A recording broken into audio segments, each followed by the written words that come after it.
Welcome to BC News, going on record about when there was only the fossil record. So, recently we've gone up a fair bit on some new information regarding the Barbourofelidae taxon. As you can probably tell from the Felidae in their name, they are related to at least some degree to whatever species of feline you can expect. Now, not directly, of course, that would be more in the realm of their relative, the infamous saber-toothed tiger, aka Smilodon patelis. But regardless of that, they are still tangentially related to them. Now then, you might be wondering, that's good. But in all, but how do they look? Well, it's quite simple. Imagine if a modern day tiger decided they suddenly really liked having a Dracula cosplay. And also couldn't help but wear a Frankenstein all the time. It would be quite a mess, but man does it give a dog ape. A massive one at that, ranging from 62 degrees to a whopping 80. So believe me when I say the underbite is bad on this one. And of course, that's not the only thing that they've had change about them. They also mostly have like a very broad stance overall, all which makes it very good for pouncing, alongside just thicker forelimbs in general, and also very strong metacarpals. Of course, this does result in their paws being relatively flat, but again, that aids in their pouncing. This does, however, somewhat result in their overall stance in the hind legs being somewhat smaller due to those legs also being shorter. So it results in somewhat interesting developments. Now then, and as far as this is useful, well, it's not the only information we've got on them. So let's redirect you to the information on their geography and when they lived. Thank you for that insightful information. My name is John Fern, and now, how about we rewind the clock all the way to the Miocene epoch? Around 16 to 7 million years ago, these Barbourofelidae roamed across North America, Europe, Asia, and Africa. These saber-toothed predators weren't just world travelers, they were habitat specialists. Thriving in forested regions and wooded environments where cover and concealment gave them the advantage as ambush hunters. From the temperate forests of Eurasia and to the humid jungles of Africa, they sneak through the dense underbush and crouch in the shadows of the trees. Their wide geographic range and adaptability helped them spread across continents, though fossil records show eventually that they faded from the scene around the late Miocene. So while you won't be able to see them prowling modern-day forests, you can imagine taking a hike through the Miocene woodlands where Barbourofelidae might have been waiting just behind the next fern. Now, on to Ginkgo biloba with more on how these shadow stalkers behaved. Thanks. And now to the habits and behaviors of this ferocious feline relative. Trust me, you're going to want to hear this.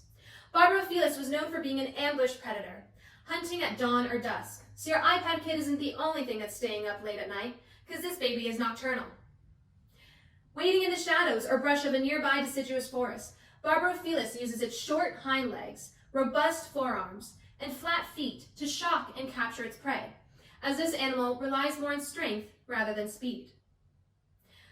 So you may want to be more observant when visiting your nature trails, but if you spot a Barbourofelidae lurking in dense vegetation, the trees won't help you either.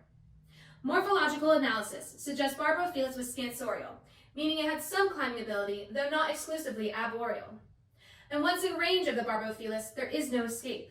It uses its massive forearms to grasp around the neck of its prey, maneuvering the head into the desired position.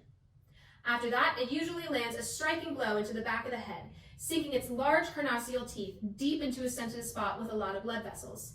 And then it's lights out. Barbourofelidae evolved its ecological niche of using ambush tactics and hunting in forested areas. This greatly reduced competition with other feline relatives of the time, which contrastingly hunted in open areas and used pursuit predation. Ultimately, Barbourofelidae was a muscularly compact meat-eating predator that hunted you when you least expected it. And no, I did not just describe Guy Fieri encountering a triple ducker cheeseburger, though both are just as dangerous. Thank you. I'm Ginkgo biloba, and now on to Evan. Thank you, Ginkgo. To better understand Barbourofelidae, we must examine both their membership and their place in the carnivoran evolution. Barbourofelidae were originally thought to belong within Felidae, which can be primarily attributed to their saber-toothed morphology coinciding with other members of Felidae. However, detailed analyses of their cranial and postcranial anatomy, particularly the structure of the auditory bulla and basicranium, revealed that they in fact diverge significantly from true cats like Felidae and Nimrovidae. Some key genera within Barbourofelidae include Barbourofelidae, Prozanzana smilis, Zanzana smilis, Ginsberg smilis, and Afro smilis. These taxa display a myriad of notable derived features, such as strongly developed mandibular flanges, vertically compressed upper canines with crenulated edges, and reduced molar talonids.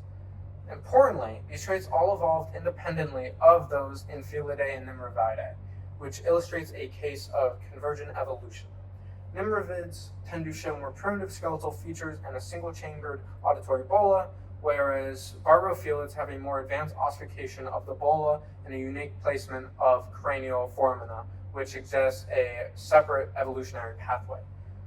Today, there are no modern descendants from Barbourofelidae, as we have not discovered any extant organisms that match up with the phylogenetic analysis conducted on Barbourofelidae.